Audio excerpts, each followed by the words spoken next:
नमस्कार दोस्तों, पीसीएस गुरु जी में आपका स्वागत है। दोस्तों 26 नवंबर की कुछ इम्पोर्टेंट खबरें हैं जो कि न्यूज़पेपर्स में कवर किया गया है, उसको हम आज देखेंगे। पीसीएस के लिए जो इम्पोर्टेंट होती हैं खबरें वो हम डिस्कस करेंगे थोड़ा सा। उसको आप गौर से सुनिएगा क्योंकि चाहे प्री एग्ज़ाम हो चाहे मेंस एग्ज़ाम हो, अलग अलग तरीके से ये खबरें आपके एग्ज़ाम में पूछी जाती है। तो उसको थोड़ा डिटेल में समझने की कोशिश करेंगे और ये भी जानेंगे कि किस एग्ज़ाम में ये खबरें आपको किस तरह से पूछी जा सकती हैं। जैसे पहली खबर है कि बाइडेन के बुलावे पर लोकतंत्र सम्मेलन में हिस्सा लेगा भारत। अब ये लोकतंत्र सम्मेलन जो है ये एग्ज़ाम के लिए इंपॉर्टेंट है, ये प्री के एग्ज़ाम के लिए इंपॉर्टेंट है, जिसमें आपको ये लोकतंत्र सम्मेलन की जो बात करते हैं ये इसमें ये आपका पीसीएस प्री में सवाल पूछा जा सकता है कि लोकतंत्र सम्मेलन किसने ऑर्गेनाइज़ किया। तो आप बता दीजिएगा कि जो बाइडेन की अध्यक्षता में अमेरिका ने इसको किया और इंडिया से पार्टिसिपेट कर रहा है, ठीक है। और लोकतंत्र हो गया, इस तरह की जो आपके सम्मेलन होते हैं ये एग्ज़ाम के लिए बड़े इंपॉर्टेंट होते हैं। तो इसको आप याद रखिएगा, पीसीएस प्री के लिए इंपॉर्टेंट है। लगभग 10 देश में शामिल होंगे। और थोड़ा सा अगर हम इसको मेंस के पॉइंट ऑफ व्यू से जानने की कोशिश करें तो देखेंगे कि इसमें इंडिया तो पार्टिसिपेट कर ही रहा है, लेकिन कुछ कंट्रीज़ ऐसी हैं जो पार्टिसिपेट नहीं कर रही हैं या उनको नहीं इनविटेशन दिया गया है, जिसमें आपका रूस, चीन, तुर्की, अफगानिस्तान, बांग्लादेश और श्रीलंका को नहीं बुलाया गया है, ठीक है। तो कुछ मसले रहे हैं अमेरिका का इनके साथ, इस कारण से इनविटेशन नहीं दिया है अमेरिका ने इन कंट्रीज़ को, ठीक है। और ये जो सम्मेलन होगा ये एक ऑनलाइन सम्मेलन होगा, ये इंटरनेट के माध्यम से होगा। और किस तरह से डेमोक्रेटिक वैल्यूज़ को बढ़ाया जाए, किस तरह से लोकतंत्र को मजबूत किया जाए दुनिया के अंदर, ये सम्मेलन इस पे होगा और काफ़ी लोग इस पर डिस्कशन करेंगे इसके अंदर। तो ये आपके GS4 में भी आपके काफ़ी हेल्प कर सकता है क्योंकि डेमोक्रेटिक वैल्यूज़ की वहाँ बात होती है सब कुछ, तो ये बड़ा इंपॉर्टेंट रहेगा इसके अंदर। चलिए आगे देखते हैं। दूसरी खबर बड़ी इंपॉर्टेंट है, ये भी पीसीएस प्री के रहेगी कि मुफ्त खाद्यान्न योजना जो है अगले साल मार्च तक बढ़ गई है। अगले साल मार्च तक की ये योजना को बढ़ा दिया गया है। मुफ्त खाद्यान्न योजना है, जो फ्री में राशन दिया जा रहा था कि कोरोना के तहत, कोरोना में जो लोगों को दिक्कत आई हैं और उसमें सरकार ने मुफ्त राशन दिया, इसमें जो कि प्रधानमंत्री गरीब कल्याण अन्न योजना के तहत इसकी आपूर्ति की थी, मुफ्त राशन दिया गया था। ये अब थोड़ा सा इसको ड्यूरेशन बढ़ा दिया गया है और मार्च तक के लिए कर दिया गया है। तो कोरोना का कहर वैसे तो कम हो गया है, बट ये मुफ्त राशन जो है ये आपको मार्च तक की मिलता रहेगा इसके अंदर। और ये PM JKY से के तहत होगा। ये इंपॉर्टेंट है, कभी पूछ ले कि योजना कौन सी है, तो प्रधानमंत्री गरीब कल्याण अन्न योजना के तहत ये बांटे जा रहे हैं इसके अंदर। और इसमें लगभग 80 करोड़ अभी जो है लाभार्थी हैं, 80 करोड़। ये अब ये भी एग्जाम में पूछ सकता है। तो 3 चीज़ें अभी तक पूछा चुकी पीसीएस प्री के हिसाब से। पहला क्या है कि भाई ये कब तक रहेगा, मार्च तक ही रहेगा और किसके तहत ये, तो प्रधानमंत्री गरीब कल्याण अन्न योजना के तहत दिया जा रहा है ये। और लगभग 80 करोड़ लोगों को इसका लाभ मतलब हेल्प मिली है और उनको राशन मिला है इसके अंदर, ठीक है। इंपॉर्टेंट है, बाकी डेटा ज़्यादा इंपॉर्टेंट नहीं है, कितने करोड़ खर्चा है, कितना बोझ आए, ये तो इंपॉर्टेंट नहीं है। इंपॉर्टेंट बस 3 पॉइंट ज़्यादा इंपॉर्टेंट है इसके अंदर। अच्छा, अब जो थोड़ा सा आपका मेंस के लिए इंपॉर्टेंट रहेगा वो ये रहेगा कि ये खबर है कि भारत ने जो क्रिप्टो करेंसीज होती है इन पे बैन लगाने का निश्चय किया है, या ये कहें कि इसको रेगुलेट करने की कोशिश की है। अब ये बड़ी इंपॉर्टेंट खबर है, ये बड़ी इंपॉर्टेंट खबर है क्योंकि क्रिप्टो करेंसी के ऊपर आपका सवाल पूछ सकते हैं और GS3 के ऊपर आपका सवाल आपको आ सकता है क्रिप्टो करेंसी के ऊपर, क्योंकि साइंस एंड टेक्नोलॉजी इसमें होता है।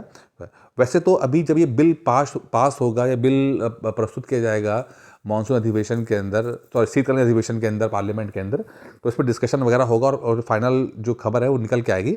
अभी के लिए अभी जो खबर आ रही है वो ये आ रही है कि सरकार जो है क्रिप्टो करेंसीज को रेगुलेट करने जा रही है। अब वो रेगुलेशन क्या होगा, पूरा ब्लैंकेट बैन होगा या बिल्कुल बैन कर देंगे कि किसी तरह से भी आप क्रिप्टो करेंसीज को नहीं खरीद सकते, बेच सकते, ये करेगी सरकार, या फिर कुछ क्रिप्टो करेंसीज को बैन करेगी जिसमें प्राइवेट क्रिप्टो करेंसीज एक नाम शब्द इस्तेमाल किया गया है, उस पर जाएगी। अब प्राइवेट क्रिप्टो करेंसीज और पब्लिक क्रिप्टो करेंसीज, इसका फ़र्क थोड़ा सा समझना होगा, वो करती है। तो ये अभी क्लियर नहीं है, अभी सिर्फ ये आ रही है कि सरकार क्रिप्टो करेंसीज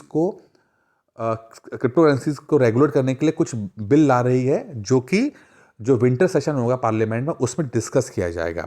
अब अभी चीज़ें क्लियर नहीं है, कुछ बहुत निकल के नहीं आ रहा है, अभी सिर्फ आप उसका मोटा समझ लीजिए। अब क्रिप्टो करेंसीज क्या होती हैं, जैसे आपने नाम सुना होगा, बिटकॉइन का नाम सुना होगा, तो वो क्रिप्टो करेंसी है। ठीक है, इसमें और नॉर्मल करेंसी में क्या फ़र्क होता है? देखिए, जो हमारी रुपी है या डॉलर है, ये जो करेंसीज होती हैं, ये इनको कोई ना कोई सरकार जो है वो बैक करती है, सपोर्ट करती है। जैसे कि अगर हमारी रुपी की हम बात करते हैं, तो रुपी को भारत सरकार सपोर्ट कर रही है। अगर आपको कभी देखिए, जो आपका नोट है, वो नोट एक तरह का सर्टिफिकेट है। उसमें क्या लिखा होता है? मैं धारक को 100 रुपये अदा करने का वचन देता हूँ, और आरबीआई का गवर्नर है। तो आरबीआई का जो गवर्नर है, भारत सरकार के रिप्रेजेंटेटिव हैं, वो एक तरह से सर्टिफाई करते हैं, सर्टिफिकेट देते हैं आपको एक नोट के रूप में कि भाई आप 10 रुपये की वैल्यू का चीज़, आप 100 रुपये की वैल्यू की चीज़ आप खरीद सकते हो, हम भारत सरकार आपको देते हैं। क्रिप्टो करेंसी में कोई भी करेंसी को रेगुलेट नहीं करता है, कोई कोई बैंक, कोई देश रेगुलेट नहीं करता है।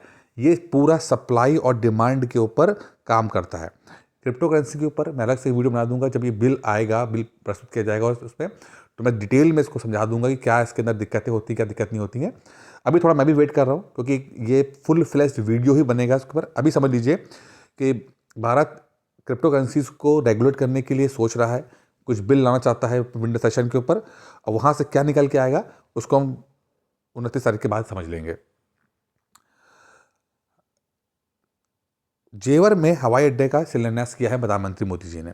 ठीक है, तो उत्तर प्रदेश के जगह जेवर, वहाँ पर ये हवाई अड्डे का शिलान्यास किया गया है, और इस तरह से जो है यूपी में 5 इंटरनेशनल हवाई अड्डे हो गए हैं। तो पीसीएस प्री के लिए आ जाएगा कि 5 हवाई अड्डे हो गए हैं, इंटरनेशनल हवाई अड्डे हो गए यूपी के अंदर।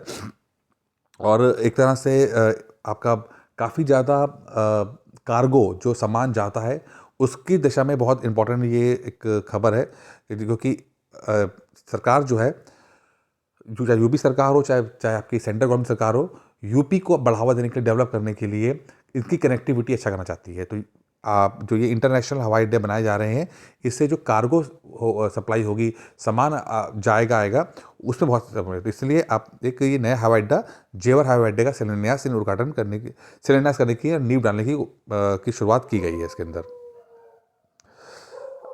INS वेला, देखिए INS वेला, ये प्री के लिए आएगा। INS वेला ये एक तरह का स्कॉर्पियन श्रेणी का पनडुब्बी है, सबमरीन है, स्कॉर्पियन श्रेणी की। ठीक है, अब इसका मतलब क्या? स्कॉर्पियन श्रेणी की पनडुब्बी का मतलब क्या है? देखिए, स्कॉर्पियन जो पहला इसका जो पनडुब्बी बनी होगी, वो स्कॉर्पियन क्लास बनी होगी। इसको मतलब एक नाम दिया था, स्कॉर्पियन नाम दिया था।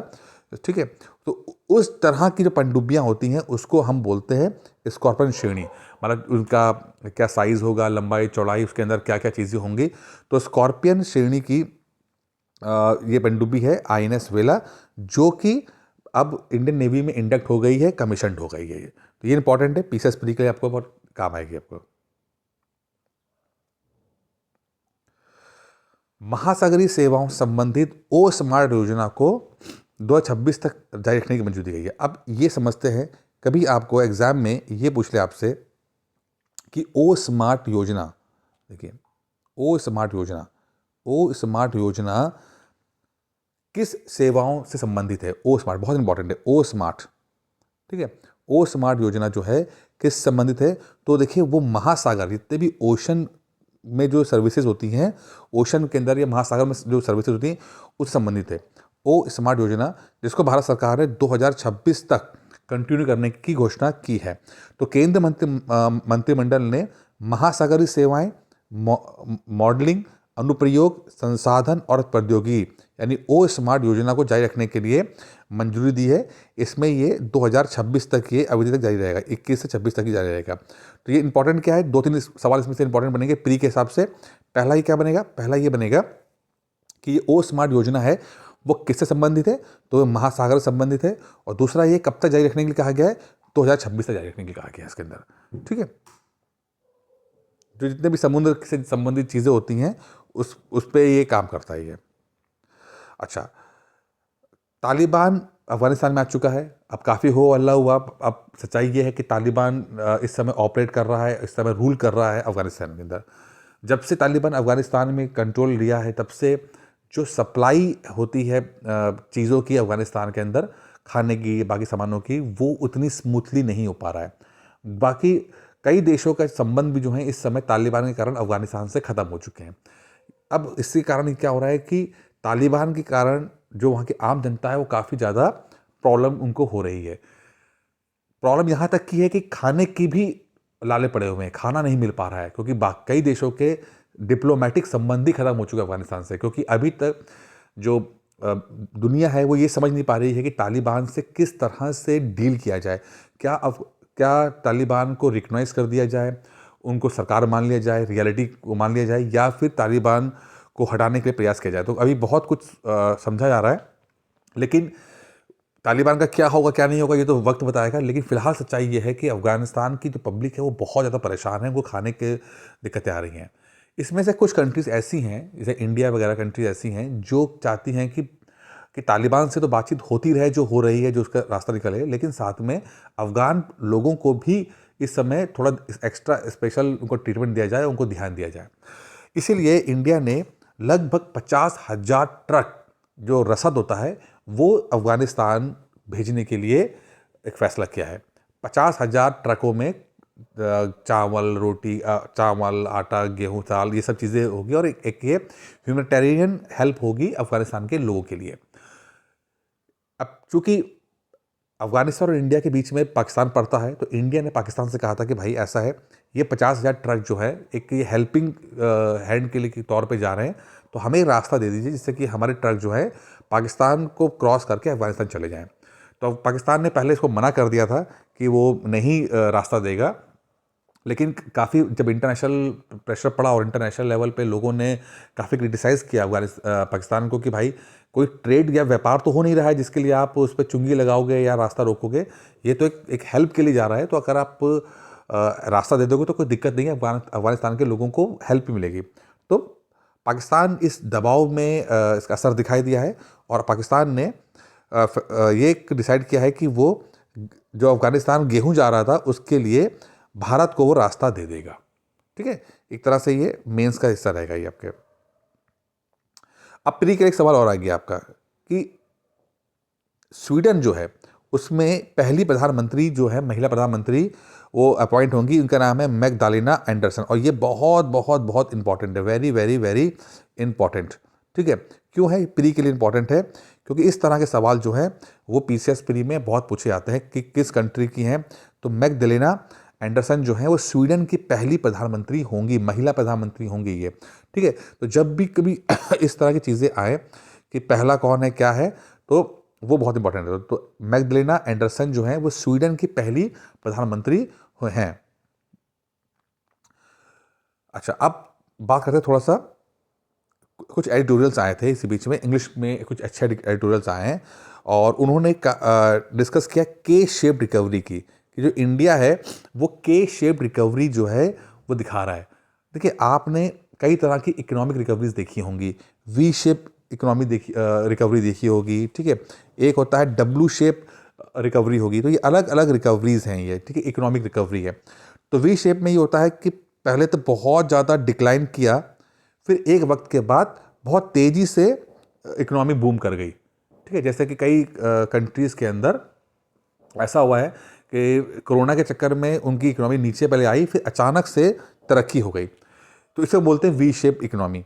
फिर कभी जब दो बार आपका नीचे ऊपर होता है तो इसे कहते हैं डब्ल्यू शेप इकोनॉमी की होती है, रिकवरी होती है इस तरह की। लेकिन एक नया शब्द आया है, वो है के शेप रिकवरी। इसमें क्या होता है, इसमें रिकवरी तो होती है, रिकवरी इकोनॉमी रिकवर तो होती है, बट जो रिच होते हैं वो रिच बनते चले जाते हैं, और पुअर जो होते हैं वो पुअर बनते चले जाते हैं।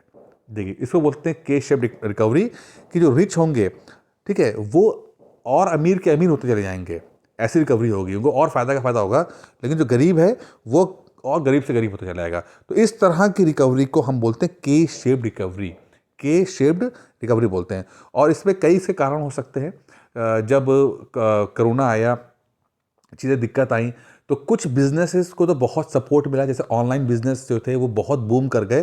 ठीक है, तो पहले से ऑनलाइन बिजनेस काफ़ी मजबूत थे। जैसे अमेज़ॉन की अगर बात करते हैं तो अमेज़ॉन पहले से बहुत बड़ी कंपनी थी, लेकिन कोरोना की वजह से और भी मजबूत हो गई। ठीक है, इंटरनेट डेटा बहुत ज़्यादा इस्तेमाल हुआ, लोगों ने बहुत इस्तेमाल किया, तो वे और भी मजबूत हो गए। लेकिन जो लोग गरीब थे वो और गरीब हो गए, उनको काम नहीं मिला। तो ये के शेप्ड रिकवरी इस तरह की होती है, ठीक है। इसमें एक कारण और भी होता है कि टैक्सेशन की बात भी होती है। जब टैक्सेस लगते हैं, ठीक है, तो जो अमीर है वो अमीर हो जाता है, गरीब और गरीब हो जाता है, ठीक है। तो ये इस पे कई पॉइंट्स पे हैं जिस पे हम इसको डिस्कस कर सकते हैं। अब एक उदाहरण दिया है इसी आर्टिकल ने कि पिछले साल या फिर इसी साल की बात कर लेते हैं, जब से कोरोना ख़त्म हुआ है तो मोटरसाइकिल का जो व्यापार है वो बहुत हर्ट हुआ है। मोटरसाइकिल में बिक्री में लगभग 5 से 6% की गिरावट आई है। 5 से 6% की गिरावट, मतलब मोटरसाइकिल एक पुअर से लेकर मिडिल क्लास आदमी को रिप्रेजेंट करती है, क्योंकि अमूमन वही लोग जो मोटरसाइकिल लेते हैं। और अगर टू व्हीलर जिसके हम कहते हैं, मोटरसाइकिल क्या कहते हैं, टू व्हीलर, तो टू व्हीलर के अगर बिक्री में 5-6% की गिरावट आ रही है, इसका मतलब है कि जो मिडिल क्लास है, गरीब लोग हैं, वो कम गाड़ियाँ खरीद रहे हैं, कम गाड़ियाँ परचेस कर रहे हैं। तो ये शो कर रहा है कि उनकी अभी हालात ठीक नहीं हुए हैं। तो के शेप्ड रिकवरी में अमीर अमीर हो रहा है, गरीब गरीब हो रहा है इसके तो। और इंडिया कहीं ना कहीं इसी तरह का जारी, क्योंकि आप देखिए कि अंबानी, अडानी ये तो और अमीर हो रहे हैं।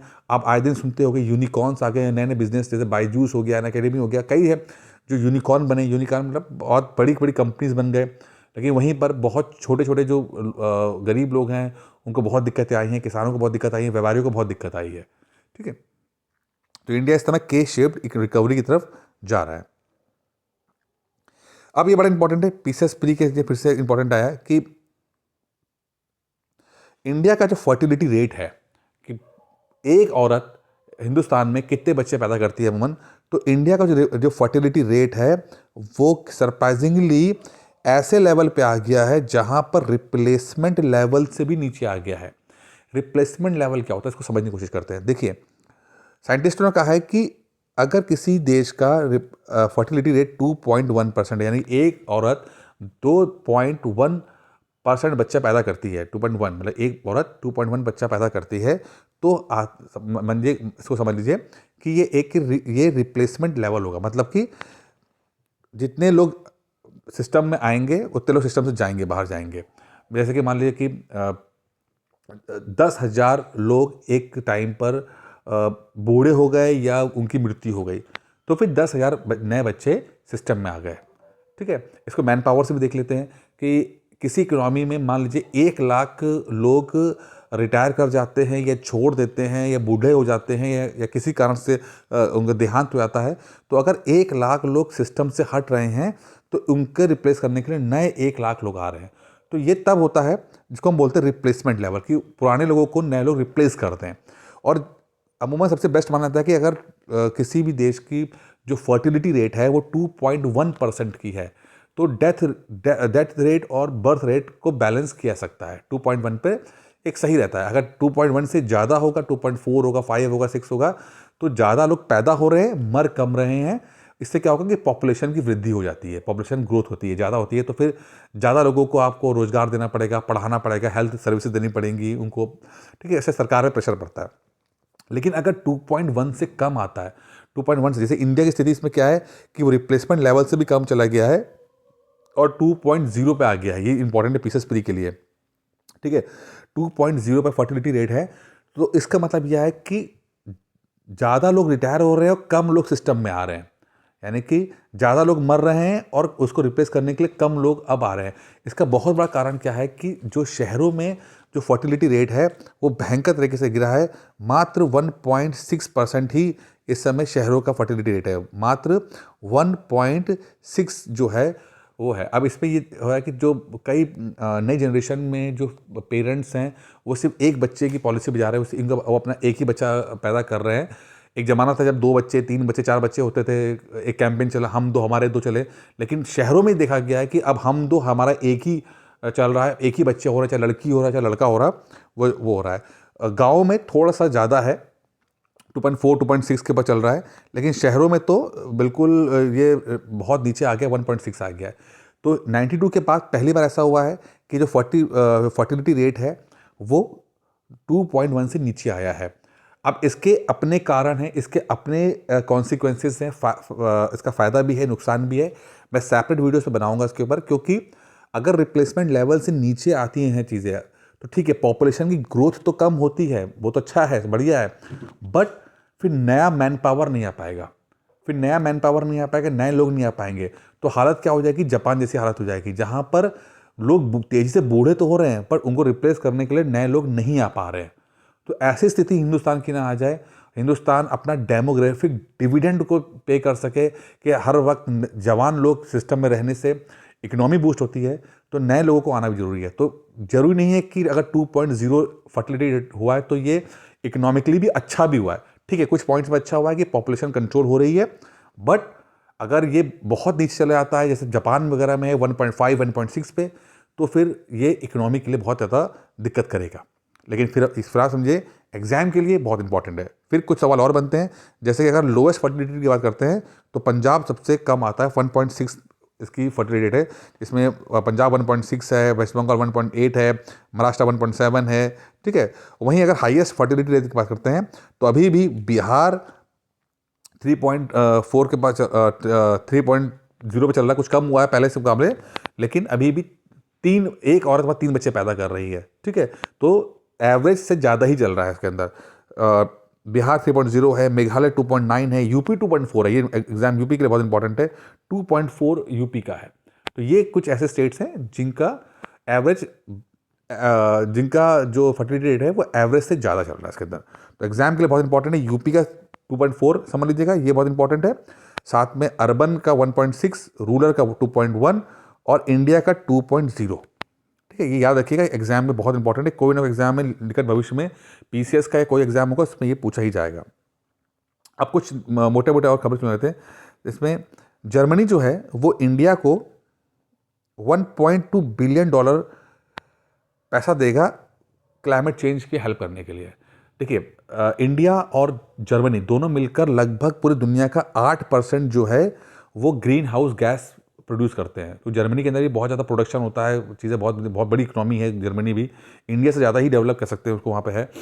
तो अब चूंकि रिच कंट्री है तो, और आपको पता है कि अभी COP 26 हुआ था जिसमें ये फैसला किया गया था कि जो अमीर देश है वो गरीब देशों को सपोर्ट करेंगे और उनको इकोनॉमिक टेक्नोलॉजी डेवलपमेंट के लिए फंडिंग पे करेंगे, पैसा पे करेंगे, जिससे कि जो डेवलपिंग कंट्रीज़ हैं वो जो क्लीन एनर्जी की तरफ जा सके और ऐसी टेक्नोलॉजी को अडॉप्ट कर सके जहाँ जो जिससे कि प्रदूषण कम होता है। ठीक है, इसी के तहत जर्मनी ने इंडिया को $1.2 बिलियन देने के फैसला लिया है, जिससे कि इंडिया अपनी टेक्नोलॉजीज में चेंजेस कर सके और क्लीन एनर्जी या क्लीन टेक्नोलॉजी का इस्तेमाल कर सके। तो क्लीन टेक्नोलॉजी का इस्तेमाल करने के लिए देखिए आपको नए मशीन चाहिए होती हैं, नया फैक्ट्री लगानी होती है। तो वो जो भार है वो कुछ हद तक जर्मनी जो है उठाना चाहता है, क्योंकि उसकी लाइबिलिटी बन रही है। उनको COP 26 में बोला गया है कि रिच कंट्रीज़ जो हैं वो पुअर या अंडर डेवलप कंट्रीज़ को हेल्प करेंगी, फाइनेंशियली हेल्प करेंगी। तो जर्मनी $1.2 बिलियन हेल्प कर रहा है इंडिया को देने के लिए, क्लाइमेट चेंज में बदलाव में से लड़ने के लिए। फिर आगे चाइनीज़ जो फर्म है वो अफगानिस्तान में उन्होंने फोकस किया हुआ है कि वहाँ पर जो कि लिथियम का जो माइंस हैं उन पे कंट्रोल करना चाहते हैं। ठीक है, अफगानिस्तान में बहुत ज़्यादा मिनरल्स हैं और चाइना बहुत ज़्यादा उस वहाँ पर एक्टिव है अफगानिस्तान के अंदर, कि जो जितना भी माइंस हैं, चाहे लिथियम का हो चाहे कॉपर का हो, तो वो काम जो है वो चाइनीज़ फर्म को मिल सके, चाइनीज़ लोगों को वहाँ पर काम मिल सके। इसलिए अफगानिस्तान पर चाइना जो है काफ़ी ज़्यादा तालिबान को भी सपोर्ट कर रहा है और अफगानिस्तान को बहुत सपोर्ट कर रहा है। ठीक है, अच्छा, अब एक बड़ी चीज़ हुई है कि बांग्लादेश का और इंडिया के बीच में एक म्यूचुअल पैक्ट हुआ है, और जिसमें जो इंडिया और बांग्लादेश के बीच में कुछ विवाद हैं, कुछ बॉर्डर इश्यूज़ होते हैं, पानी का इश्यूज़ हैं, कुछ और भी छोटे मोटे इश्यूज़ होते हैं, जैसे कि आपका रोहिंग्या मुस्लिम्स का था इश्यूज़ था। तो इन सब पे इंडिया और बांग्लादेश ने मिलकर म्यूचुअली आपस में बातचीत कर कुछ फैसले किए हैं, कुछ प्रॉब्लम को सॉल्व करने की कोशिश की है। तो इस बात के लिए बड़ी तारीफ दोनों ही कंट्रीज एक दूसरे की कर रहे हैं कि हम लोग बैठकर अपनी प्रॉब्लम को सॉल्व कर रहे हैं। ऐसा नहीं है जैसे इंडिया और चाइना के बीच में मसला चल रहा है कि झड़पें भी हो रही हैं, लोग मर भी रहे हैं, वहाँ टेंशन है, वो चीज़ नहीं हो रही है। तो इसके लिए जो हमारे आर्मी के चीफ हैं नरवणे साहब, उन्होंने कहा है कि Bangladesh pact example of a mutual respect, हम एक दूसरे को रिस्पेक्ट करते हैं तभी हम इस तरह के चीज़ें सोल्यूशन निकाल पाते हैं। India first responder in the Indian Ocean region, हमारे डिफेंस मिनिस्टर राजनाथ सिंह ने बोला है कि चूंकि इंडिया इंडियन ओशन में बहुत बड़ी एक शख्सियत है और इंडियन ओशन के अंदर, जैसे इंडियन ओशन है और इंडिया का जो है वहाँ पर बहुत दबदबा है, तो इंडिया जो है जो भी घटना घटेगी इंडियन ओशन के अंदर, चाहे वो अर्थक्वेक आए, चाहे सुनामी आए, चाहे वहाँ पर तूफान आए, तो जितनी भी चीज़ें आएंगी तो उसमें इंडिया जो है वो रिएक्ट करेगा और फर्स्ट रिस्पॉन्डर होगा। आप वहाँ पर किसी और कंट्री को एक्सपेक्ट नहीं कर सकते, चाइना को, अमेरिका को बीटिंग, क्योंकि ये सब दूर दूर हैं। इंडिया जो है चूँकि इंडियन ओशन में है और उसका एक बैकयार्ड है वे, तो इंडिया वहाँ पर पहला कंट्री होगा जो रिस्पॉन्ड करेगा। ये शो करता है, थोड़ा सा अथॉरिटी शो करता है कि हम इंडियन ओशन में किसी दूसरे कंट्री को वहाँ पर ज़्यादा पैर फैलाने नहीं देंगे और इंडियन ओशन को कंट्रोल में रखेंगे, क्योंकि बहुत ज़रूरी है समुद्र को कंट्रोल में रखना, क्योंकि इंडियन ओशन में से बहुत ज़्यादा ट्रेड होता है, व्यापार बहुत होता है, चाहे चाइना के जहाज़ों कार्गो हों, चाहे इंडिया के हों, चाहे दुनिया किसी और को, वो सब यहाँ ट्रैवल करते हैं। और जो कंट्री इंडियन ओशन को कंट्रोल करके रखेगी वो वर्ल्ड ट्रेड को, वर्ल्ड व्यापार को कंट्रोल करके रखेगी। ठीक है, तो ये जो स्टेटमेंट आया है राजनाथ सिंह का, वो ये दुनिया को बताने के लिए है कि इंडियन ओशन हमारा अड्डा है, हमारा इलाका है और दूसरे आदमी अपनी हदों में रहें। नीति आयोग ने फुल फ्लेज्ड डिजिटल बैंक्स के लिए वकालत की है।